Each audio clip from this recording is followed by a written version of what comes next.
Stormgate, Beyond the Brink, an eNovella by Jack Bentele, narrated by Harrison King. This is a work of fiction. Names, characters, places, and incidents are fictitious. Any resemblance to actual events, locales, organizations, or persons, living or dead, is entirely coincidental. Copyright 2024, Frost Giant Studios. All rights reserved. No part of this novella may be used or reproduced in any manner whatsoever without written permission, except in the case of brief quotations embodied in articles, reviews, wikis, and other Stormgate player resources. Stormgate and the Stormgate logo are trademarks of Frost Giant Studios Incorporated, published by Frost Giant Studios Incorporated. To those about to venture through the Stormgate, it is an honor to have the opportunity to present this early peek into the narrative and characters of this new universe. This story will take you through the 50 years leading up to the opening moments of Stormgate, all told through the eyes of a uniquely unreliable protagonist. I hope that as you experience the rise of the mad genius Clive Cullen, you will get a sense of the stories we hope to tell in the upcoming campaigns. At the heart of Stormgate beats a question. Is unity possible in a divided universe? This same question haunts Clive Cullen, and the answer he finds will inevitably lead all of Earth into war against the invasion of the indomitable infernal host. Jack Bentele, February 2024. Chapter 1. A silence falls through the artifact chamber. All eyes are locked onto the strange object that floats at the chamber's center. The key. As the patterned alien metal swirls and shifts around the bright light at the key's core, a dusting of snow drifts down from far above. No one can look away. No one except for Dr. Clive Cullen. After years spent examining the key and trying to unlock the secrets within, the octahedral artifact fills him with a deep resentment. Instead, he moves his gaze upward along the many stories of ice that enclose them all within the hidden laboratory. Upward, past the wires and sensors strung like dark spider webs across the frozen walls. All the way up to the distant night sky. The colors of the aurora borealis swirl. To Cullen, they look like a slow-moving vortex, as if the sky might soon split open and suck them all into the void. The priceless equipment and structures that fill his vast Arctic cavern, the hundreds of people under his command, and all evidence of Sigma 6, gone from the earth forever. Not gone, whispers the voice in his head. Not all of it. It has taken years, but the whisper never surprises him anymore. Their thoughts are shared, and within the hour, their destiny assured. Though Clive Cullen is known to his friends and fellow scientists as the one who may finally save them all from the brink, it is not humanity that he serves. It is something else entirely. Her. Yes, Cullen's own thoughts echo and blend with those of the Whisperer. Everything for her. Dr. Cullen, the array is prepped to receive influx. He issues a curt nod, and an assistant switches on the massive field of energy capacitors on the Arctic surface. The calming and familiar hum seems to snap the other Sigma 6 staff out of their daze. Cullen towers above the rest on his command station overlooking the key. He brushes away a stray strand of hair from his field of vision. He's let it grow like a wild briar patch in the years since the last attempt on the Stormgate, and has noticed his skin become saggy and mottled in the mirror with each passing morning. His back aches as long dormant pockets of pain emerge and bloom, diminishing him from the full 6-foot stature that had once made him stand out in a crowd. The man I was when she first fell in love with me. Yet these vain thoughts hold little weight for him now. Cullen understands that he is more than just a single human body amongst many. He is a nexus point between past and future. He is this entire facility, the reason it exists, the bullet in its chamber. So Colin takes it all in, these final moments. The chamber's sharp industrial edges clash with the natural ice into which they've molded their command center. A countdown timer begins on the hollow screens that illuminate Colin and reflect off the texture of his electromagnetic clean suit. 1 hour until the ICME reaches the Earth's magnetosphere. Colin looks down from his station at those gathered under his command. Let us make it count. Tonight, the universe has given us a second chance. With that, he descends and exits through the steel doors that lead back into the bowels of the facility. The staff scurry to their stations and make final preparations. Look at that, speaks the Whisperer. They truly believe you. As the end approaches, there's only one face Colin wants to see. The woman whom he loves so much. A love for which he's willing to sacrifice the world. T-minus 1 hour until Project Stormgate, Mark II.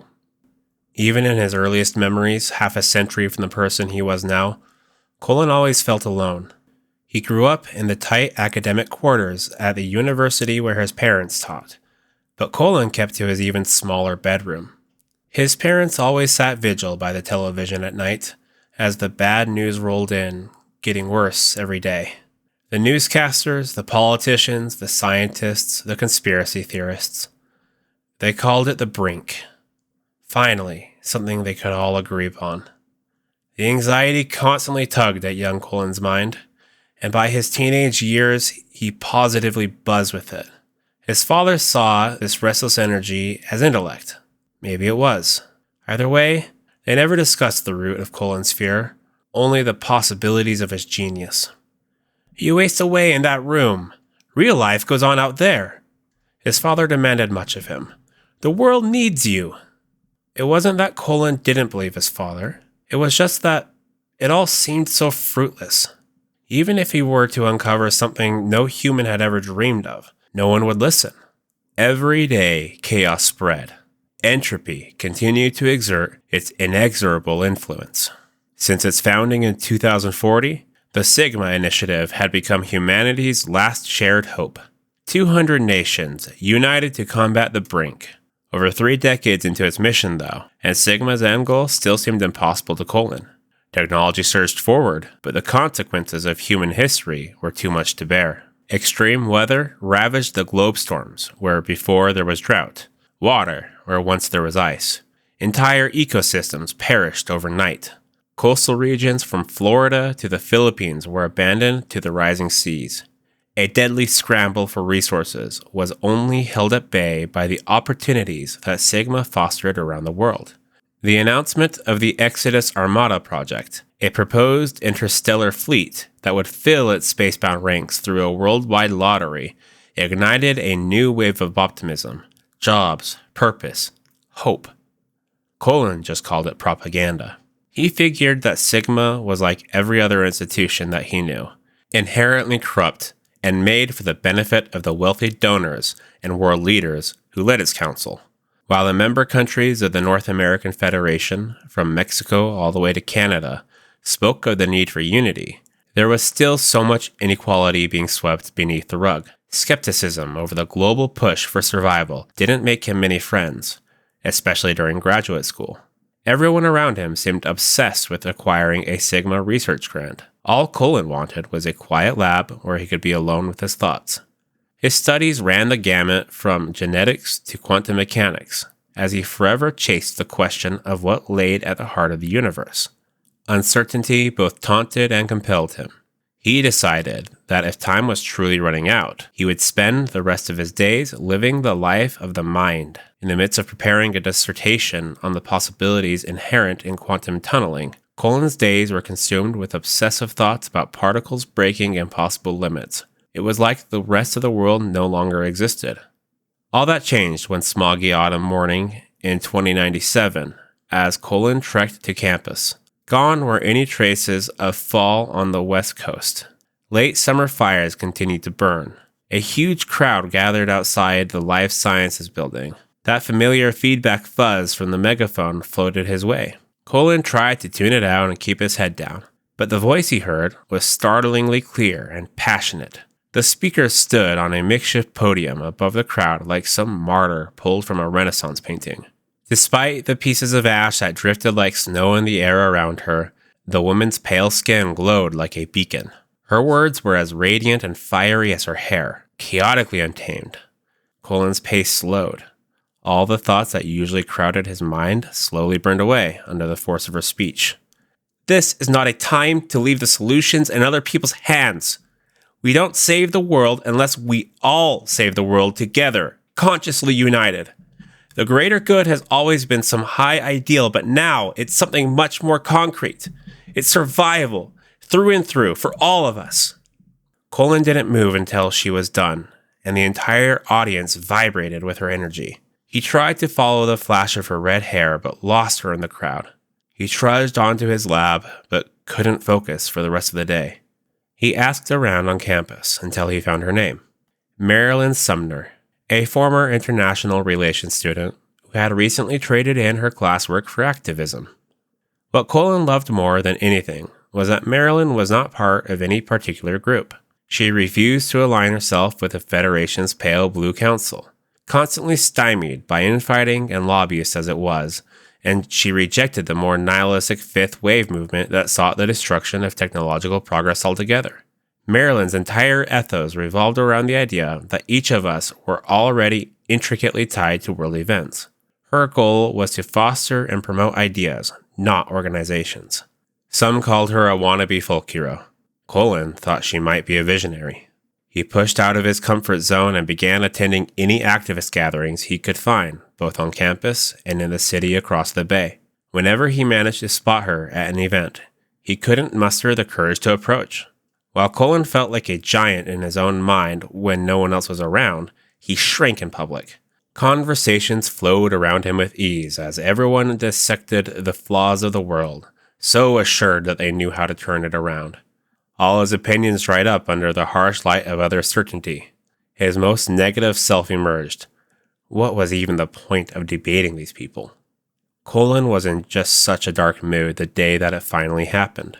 He stepped into a crowded warehouse space, filled with experimental art and loud music meant to drown out any existential despair that might have crept in from the city streets outside, and escape from the sirens and acid rain. After a dispiriting interaction with a fellow researcher who had just been given a massive infusion of cash from Sigma to fund the development of satellite technology that Colin found utterly dystopian, he bumped right into her. "Oh!" Marilyn spun around, her startled expression just as glowing as it was the first day he saw her. "I know you," she said with a smile. Colin could only sputter in response. I don't think... You're Clive Colin. We haven't met, but I know your work. I've read it in the university science journal and the op-ed you put out in the Daily. Your response to Sigma's flawed approach to genetic engineering was fascinating. I'd never considered... What was your phrasing? The runaway train effect. If we really want to improve humanity, let alone save it, we don't want to lose it along the way. Colin studied her face. She was serious. Not taunting or teasing. Although everyone at this event was dying to speak with her and capture just a bit of her magic, Marilyn's attention was fully on him. "I saw you speak on campus a few weeks ago. I haven't been able to stop thinking about it. For a long time, I thought the way I saw things was incompatible with everything going on in the world, but still working on genetics? I've switched my focus. Quantum mechanics." "Ah, a man of many talents." Their conversation kept going as evening set in and the gathering cleared out. Together, they braved the rain and walked until sunset was nearly upon them. Marilyn led Colin up a hill at a park that overlooked the bay. "Come on, it's not that steep." Colin huffed and puffed, but made it all the same. He found her sitting at the crest, exuding a calmness he wished he felt in himself. His heart was pounding. He collapsed next to her, and they both began to laugh. The conversation quieted as the sun sank low. "That's my real North Star. Every day, it rises and tells us not to give up."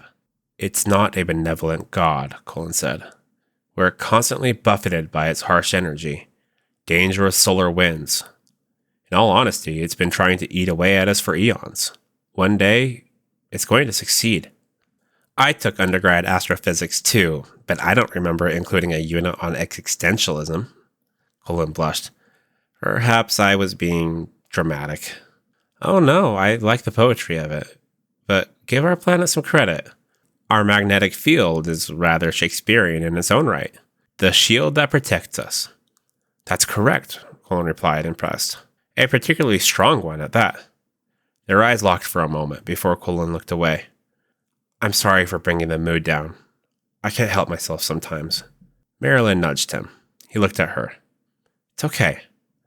Sometimes I need someone to bring me back down to earth. Colin didn't say it out loud. He couldn't bear to. But he thought it all the same. I think I've always needed someone to lift me up from it. Way I see it, Clive, the sun creates us. One day it might just destroy us if we don't finish the job ourselves first. What really matters is how we harness the hope that is bestowed upon us in the interim. Persistence, intelligence, love. We make our own shields. Like our core that churns, Colin mused, picking up from her thoughts. Molten iron into energy, energy into our magnetosphere, extending far out into space, the sun-facing side of which shelters all known life in our lonely universe. So what you're saying, Marilyn replied, an arch eyebrow raised, is that the sun literally tests our mettle?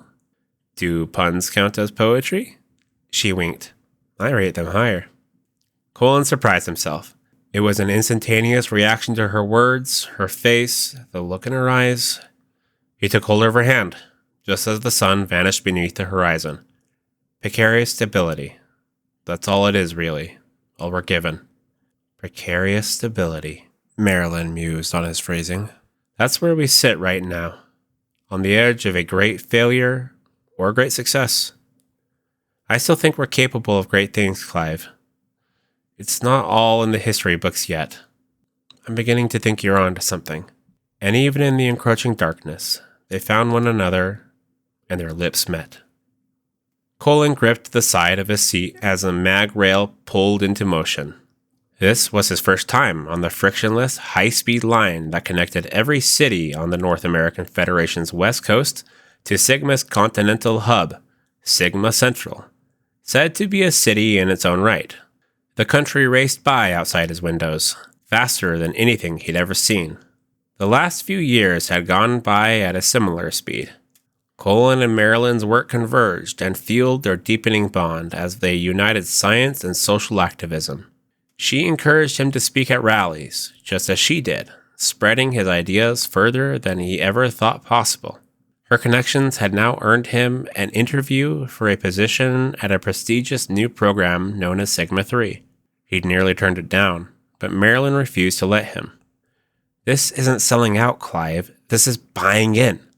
The future needs your ideas. It needs you. So there Colin was, headed for the heart of all human progress on Earth. And he owed it all to Marilyn. So, what are you in for? Lost in thought, Colin hadn't noticed the striking young man that had taken a seat next to him. His light brown skin spoke of a Middle Eastern or Latin background, but his sturdy presence spoke of one thing and one thing only: military. Colin once again felt like the nerd in the back of the classroom. He tried to hold the man's gaze. At the moment, bioengineering. An attempt to push the boundaries of what our bodies are capable of in the face of worsening conditions. At least that's what the recruiter told me. What about you? The man grinned. They seem to like the way I handle a gun. We need more guns, huh? You never know. Someone needs to keep your big brain safe. Colin relaxed. There was an easy charm to this guy. Something earnest in him despite the tough times his dark brown eyes had clearly seen. I'm Clive, Dr. Clive Colin. Julian. The man took Colin's hand in his own, firm and assured. Julian Nassar. He leaned across Colin, not a shy bone in his body as he took the view outside. I've heard it kind of looks like the Emerald City, a big, chrome emerald city rising from the plains. Yes, full of the greatest minds of our generation, so they say.